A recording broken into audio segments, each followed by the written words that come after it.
This is Michael Parenti, and welcome to Real History, a series of talks by me on different historical subjects that are relevant for understanding today's realities.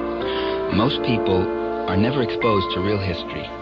In school, we usually don't read history, we read history textbooks, and mainstream ones at that, which avoid underlying realities, and ones that propagate myths that serve the powers that be. Myths that some of us find harmful to the truth and to democracy. So this is real history. This particular segment is entitled The Functions of Fascism. Fascism is a name that was given to the political movement that arose in Italy under the leadership of Benito Mussolini, who ruled that country from 1922 to 1943. Nazism, a similar movement led by Adolf Hitler, was Germany's dictator from 1933 to 45. It's considered by most observers to be a variant of fascism, as to a lesser degree is the militaristic government that controlled Japan from 1940 to 45, and the Falangist movement led by Francisco Franco in Spain, when the fascists there, with the military aid, by the way, of the Italian and Nazi fascists, took over after a protracted civil war. There are similar fascist or self-avowed fascist movements, but less successful ones arose in Eastern Europe and in Great Britain, the United States, France, and other West industrial nations movements. Some of them also came to power. We might recall today, when the press is full of news about how Bulgaria or Romania or Hungary or Lithuania are returning, or Poland are returning to their democratic roots by overthrowing communism, we might recall that they weren't democratic before communism came in. They were fascist. In fact, several of those countries, with the exception of Poland, were open allies of the Nazis. They were Nazi fascist allies. Now, like with a lot of terms like liberalism, democracy, socialism, communism, no single definition of fascism maybe will satisfy everybody. And with fascism, there's a really special problem because it's a beguiling mix of revolutionary-sounding mass appeals and reactionary class politics. And the reactionary class politics are the part of fascism that our establishment historians, almost never talk about. Hitler's party, for instance, was called the National Socialist German Workers' Party, the NSDAP, or Nazis. It's a very left-sounding name, National Socialist German Workers, and it was designed to win broad support among working people, even while the Nazis were destroying working-class organizations. In other words, fascism, the original Italian and German variations of fascism, was a political phenomenon that made a revolutionary appeal without making a revolution. It promised to solve the ills of the many while in fact protecting the special interests of the few with violence and terror. And it propagated a new political consciousness, a new order, a new nation to serve the same old capitalist system. Let me run down a couple of the major characteristics of the fascist ideology. First, there's a glorification of the leadership cult, the commitment to an absolutist and supreme leader, all-knowing, all-guiding. The Führerprinzip, as it's called, the Führer principle, the leader principle, I should say. Second, there's a glorification of the nation-state as an end in itself, as an entity unto itself, an absolute component, to which the individual is subsumed. Everything in the state, everything for the state, nothing outside of the state. That was Mussolini's dictum, and it was Hitler's also. In fact, with Hitler, Rudolf Hess once said, Adolf Hitler is Germany, Germany is Adolf Hitler, therefore combining both the leadership cult and the state cult in one. Third, there was a glorification of military conquest and jingoism, the glory of that the state is vitalized by subduing, conquering, taking other people, enslaving them. You increase your own power and your own glory. Fourth, there was the propagation of a folk mysticism, a xenophobia, and a racism. The Nazi slogan was Eine Volk, eine Reich, eine Führer. One people, one state, one leader. Also, as other side of the folk mysticism, and this blood cult of the special blood, the special legacy, the atavistic wonders of our particular people,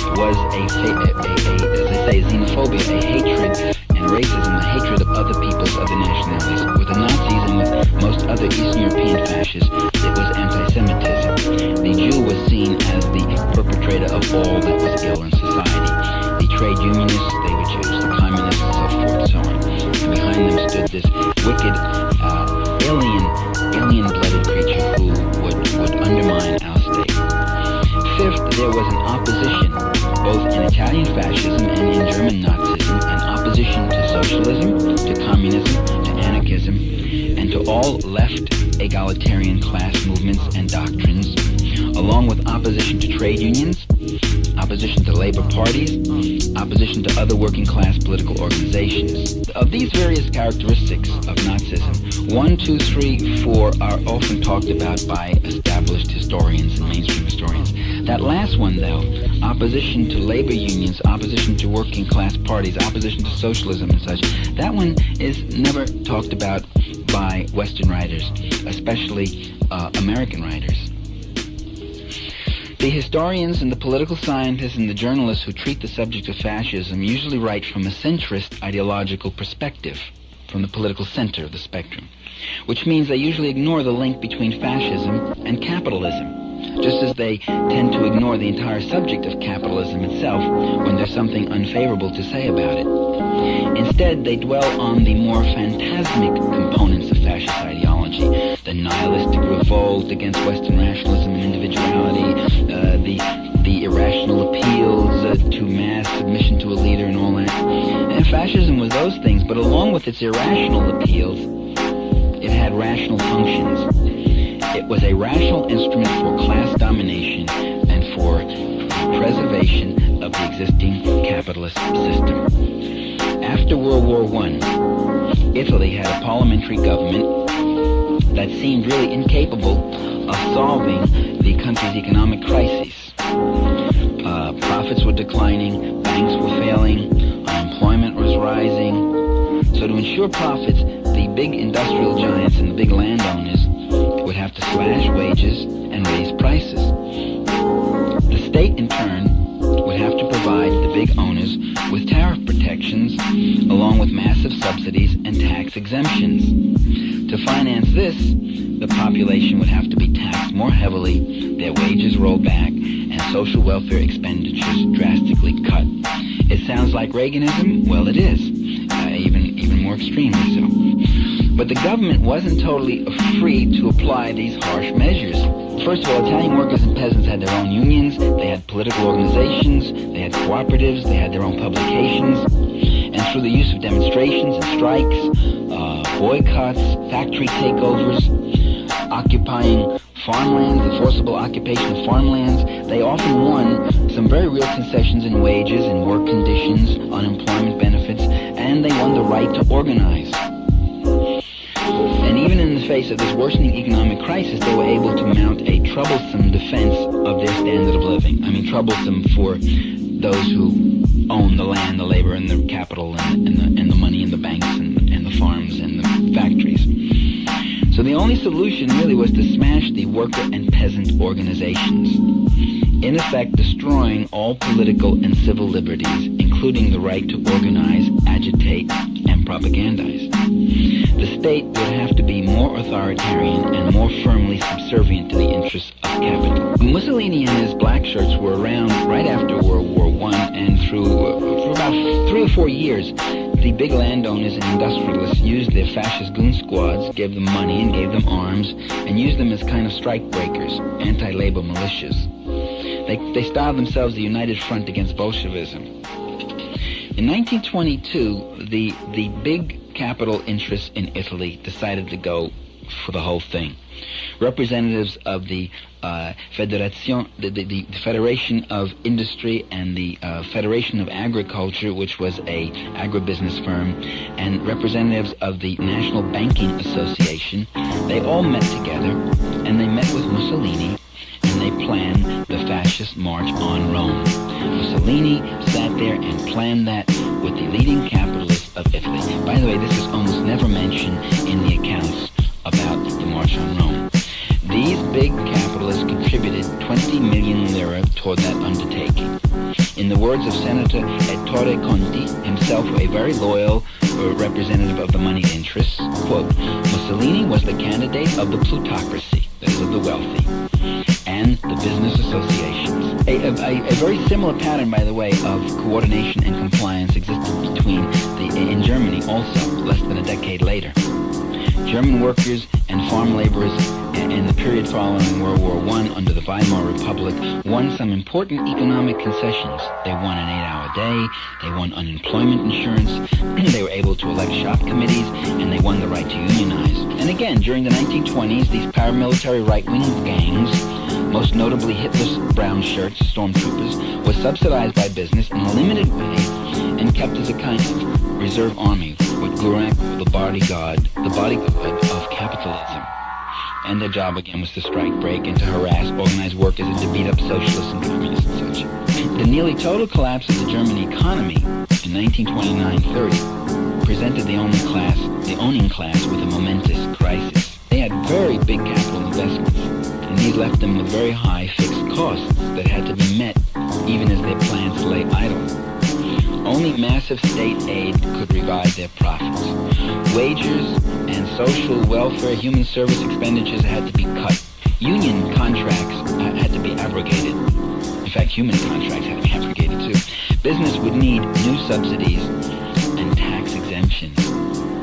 The crisis in agriculture was equally severe, and the large landed proprietors, the Junker class, demanded even higher subsidies, heavier duties on foreign agricultural imports, and an end to farm unions. These unions were holding wages up, and when wages were being sustained, you cut into profits. So by 1930, most of the influential landowners and big industrialists and bankers, especially the industrialists in steel, coal, and mining, had concluded that the Weimar Republic no longer served their interests, and no longer could protect their class, and that it was too accommodating to the working class and to certain sectors of light industry. So they greatly increased their subsidies to Hitler, and they propelled the Nazi Party onto the national stage. By 1930, most of the great industrialists and bankers were underwriting the Nazi Party. And what happened in 1930 with this injection of hundreds of millions of marks is that Hitler was able to catapult his party onto the national scene. It went from a cult of brown shirt thugs to a national party mobilized. In the election of 1930, the Nazi Party gained 107 seats in the Reichstag. And Hitler, later on, evoking the memory of what he called that astonishing campaign, told his listeners to think of, quote, what it means when 1,000 speakers, each has a car at his disposal, and can hold in a year 100,000 meetings. And in 1931 and 32, the subsidies from the big industrialists continued to rain in, however more abundantly. So the Nazis were projected onto the national stage, and they gained an ever larger presence in the Reichstag. Neither in Italy nor in Germany was revolution really something that was in the offing. I mean, it wasn't a real threat. The left was never strong enough to take state power in either of those countries. So the threat wasn't really from the left.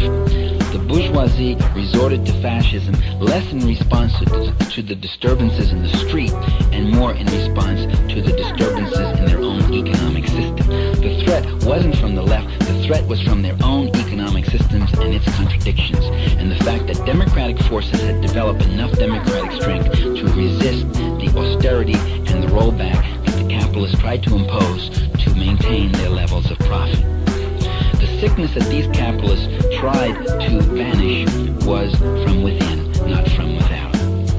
The Italian and German monopolists, the big cartels, also had a direct interest in an expansionist military regime. They wanted a big rebuilding of the military, one that would, compensate for the decline in investment opportunities with huge armament contracts and related public works. In other words, this industrial and financial class wanted a large defense budget, as we would call it, because it was a source of capital investment and enormous capital profits. Does that sound familiar? 2, they wanted to embark on an aggressive foreign policy to open new markets for export and investment, thereby gaining a more equal footing with French and English competitors. So the fascists really became a very valuable ally against the capitalists' two worst enemies. The capitalists' two worst enemies are first the workers in their own country and the capitalists of foreign countries. And the genuineness, by the way, of fascism's hatred of workers and foreigners was never open to doubt, so they fit in quite snugly. Now, I don't mean to say that all the big industrialists and financiers supported fascism with equal fervor. Some, like Tyson, were early and enthusiastic backers of Hitler. The aged Emil Kerdorf thanked God that he lived long enough to see the Führer emerge as the savior of Germany. Others contributed money to the Nazis, but also to other anti-socialist parties on the right. They backed Hitler only when he promised to be the best hope for their interests. By the way, many of them still remained privately critical of the more extreme expressions of Nazi propaganda, and they were a little uneasy about the anti-bourgeois rhetoric as sometimes used by some of the fascist plebeian elements. Some elements in business were not that hot for fascism. Light industry, which had lower fixed costs and more stable profits than heavy industry that was dependent on consumer buying power and such. The light industrialists were not that keen about a more aggressive foreign policy, about heavy subsidies to heavy industry and the like. But when push came to shove, they may not have been close to the fascists, but they weren't about to ally themselves with the proletariat against the business class of which they were a part, and they pretty much sided with the dominant elements or kept their mouths shut. There was another element in these two societies that not only tolerated the rise of fascism, but supported it. And I'm talking about the parliamentary capitalist state itself, not the government or the parliament as such, but the instruments of the state, the instruments that have the legal monopoly on force and violence, the police, the army, the courts, and the like, the secret intelligence agencies and such. In both Italy and Germany, years before Mussolini and Hitler emerged victorious, these elements, courts, police, the army, showed a real leniency and an open collaboration with fascism while harshly repressing the left. Mussolini and Hitler could not have come to power without the help of the state machineries, and that state machinery was never really against them. In Italy, the police collaborated with the fascists in attacking labor and peasant organizations. They recruited criminals for the fascist action squads, the squadristi, they call squadristi. They promised them immunity from prosecution for past crimes. When applications for gun permits were regularly denied to workers and peasants, police guns and police cars were made available to Mussolini's goons. Germany, the same kind of thing went on. Immediately after the war, the military police and the judiciary sided with the rightists to suppress the left, a pattern of collaboration that continued to the day that Hitler took power. In other words, these supposed democracies, which were equally opposed to totalitarianism of the left and the right, were not equally opposed. They were opposed to the left, and they were very close and comfy with the right. Because the right, while it was out to destroy that democracy, the right was protecting the interests of property and the existing class structure. And that's the difference between the left and the right. And that's why a capitalist state tends to treat the right so much more leniently and the left so much more harshly. Let's look at what happened by the police and the courts under the Weimar Republic. These are the figures. Left-wing groups were charged with 22 murders. 38 people on the left were found guilty for those 28 murders. They averaged 15 years in prison. 10 of those 38 were executed. Among right-wing groups, 354 murders. What is that? That's about 50 times, 60 times more the number of murders. Of these 354 murders, 326 were not even prosecuted. 23 were discharged. 23 people of the right-wing groups were discharged despite entering guilty pleas. They pleaded guilty to the murder and they were discharged. 24 were found guilty in part. Their average term in prison, 4 months. The number of them executed for the murders, none. So that's the way the state operated. Almost all the literature on fascism and Nazism concentrates on who supported Hitler, who supported Mussolini, who was behind him. Was it this group or that group, and such. Oh, there was a couple of millionaires who didn't like them. oh, there were some workers who did vote for them, so you can't really say it's one class or another. Well, I think you could pretty well say which class gave them the money that gave them the visibility, the organization, and the numbers to some degree. But there's something else. Besides talking about who supported fascism, one thing these historians and political scientists never talk about is who did fascism support when fascism came into power. Who did the fascists support? Well, in Italy and Germany, when they came into power, they began implementing the stern measures that were needed to rescue the capitalist economy. Labor unions were dissolved. Strikes were outlawed. Union contracts were nullified. Prominent union leaders and other labor activists were imprisoned or murdered. Union property was confiscated. Worker publications were banned. Opposition political parties were outlawed. Their leaders jailed. Civil liberties were suspended. Fascist-sponsored unions, quote, unions, were set up, and their function was to speed up production, prevent wildcat strikes, and apply punitive regulations, including fines, dismissals, and imprisonments against workers who agitated or complained of shop conditions. I mean, even a Nazi Labor Front newspaper had to admit, quote, some shop regulations are reminiscent of penal codes. Workers no longer had the right to change jobs. They could be shifted from one employment to another regardless of their wishes. They could be conscripted for any work assumed useful to the nation's economy without guarantee of wages equal to previous earnings. In both Italy and Germany, the government exercised compulsory arbitration and regulation of work and wages. By the way, any worker who contested that would be contesting the laws of the state and therefore would be declared an enemy of the state, not just in conflict with management, but an enemy of the state. So, in effect, what you got was a perfect wedding of the interests of the state and the interests of the capitalist class in this particular capitalist state. And by the way, these measures had their effect. According to figures supplied by the Italian press itself, the already meager wages, the wages weren't all that good to begin with, for Italian workers in 1927 were cut in half by 1932. By 1939, the cost of living had risen 30%, and this constituted an additional decrease in real wages. Taxes on wages were introduced. Regulations were instated against minimum wages. The minimum wage law was abolished, in other words. There was no more increased pay for overtime. In some regions, sanitary and safety regulations were dropped. Occupational safety regulations were eliminated in factories. In many areas, child labor was reintroduced. In other words, all the old abuses and old evils that the Italians thought were dead, that belonged to a generation ago, had returned under fascism. In Germany, the same story. Between 1933 and 1935, wages were lowered anywhere from 25 to 40%. That's a tremendous cut if you're an ordinary worker just trying to make ends meet. Wage taxes were instituted. Municipal poll taxes were doubled. Payroll deductions helped finance the Nazi-controlled Labor Front. And the Nazi Labor Front controlled the party organizations and the health and unemployment insurances, all of which, by the way, lowered wages another 20 and 30%. That is, the things that were taken out of your pay for that. And the non-profit mutual assistance and insurance associations that had existed before the Nazis came to power and the free labor unions were abolished. Their funds were taken over by private insurance companies that charged more while paying out smaller benefits. So, and in Italy, in Germany, just like in Italy, inflation substantially added to the German workers' hardship. There's something else both of these fascist leaders did. In both Italy and Germany, the process of privatization. Does that sound familiar? Ronald Reagan's dream.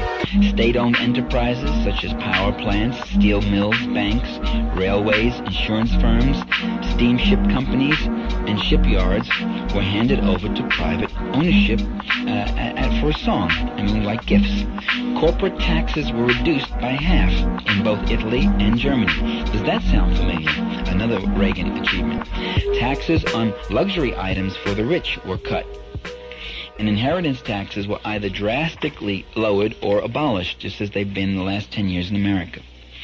In Germany, between 1934 and 1940, the average net income of corporate businessmen rose by 46%. Enterprises that were floundering were refloated with state bonds. They were recapitalized out of the state treasury, and they were returned to private control when solvent. So you see, these are people who say socialism doesn't work, but when capitalist businesses start to fail, they go socialist. They take the money out of the public treasure and refloat these businesses. Does that sound familiar to you people who are worrying about the S&L bailout?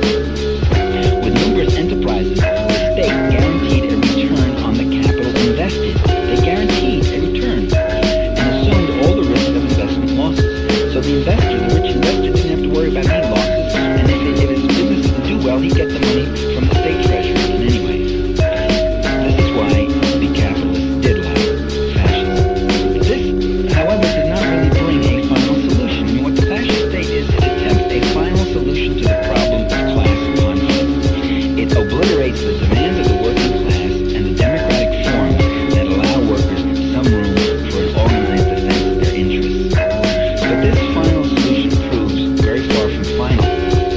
In fascist Italy and Germany, industrial sabotage and sporadic wildcat strikes continued, inflation increased, whole sectors of the economy remained stagnant, there was widespread corruption, mismanagement, underemployment, vital social services deteriorated, but profits climbed. The profits went up, yes sir.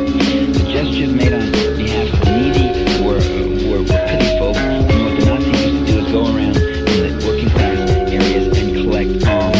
So they taxed the poor to give money to the still poorer, as Franz Schumann once said. The Italian economy remained in a troubled, stagnant condition right up to the Second World War.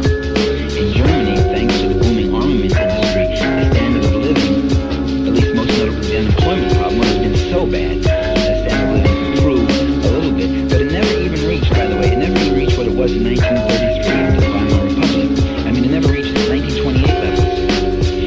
So even under the Weimar Republic, for all its troubles, the levels of food, textile, and other areas of consumption and production are much better than ever achieved under Nazi Germany. Anyone interested in reading more about fascism, I would direct you to a very fine book by Daniel Guerin, Guerin, called Fascism and Big Business. The writings of Franz Neumann are also worth looking at. Now, my references, on a couple of occasions here, I've made references to Reagan and Reaganism. I didn't mean to imply that Reagan was a fascist. In fact, quite the opposite. I meant to point out that in the American context, Reaganism met the same crises that was going on, a similar crisis. It wasn't quite the same, but accomplished the same things within the existing framework of the political framework of the existing political system. He broke unions, but he didn't use death squads and terror squads. He broke them using consultation or corporations, advisory corporations, spending hundreds of millions of dollars showing companies how to break unions. They broke unions by instituting one of the most restrictive and prohibitive and difficult laws, the Taft-Hartley law, that one goes back to 1940s, which make union organizing in America so very difficult.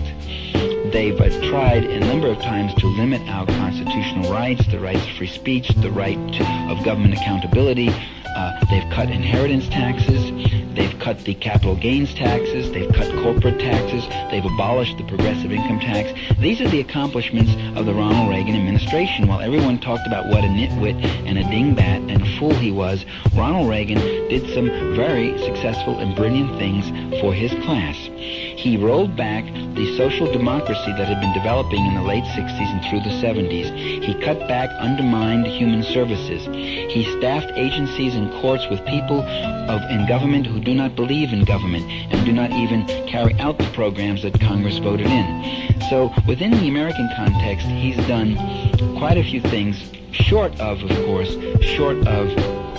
what Hitler and Mussolini did as a final solution. And today I would also point out that in capitalist democracies in Western Europe and in the United States, the security forces have that same double standard that we discovered in Italy and in the Weimar Republic in Germany.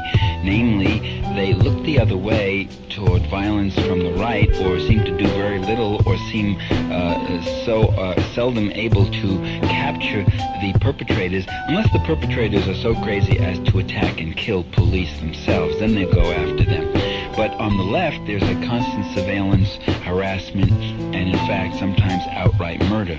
One can think of the systematic murder of the Black Panther Party, something like 30 of them killed in coordinated police attacks in cities throughout America. Or one can think of what's going on in West Germany, Italy, Belgium, Portugal today, where people on the left are being thrown in jail for astronomical sentences, while terrorists on the right seem to get by and get away with murder.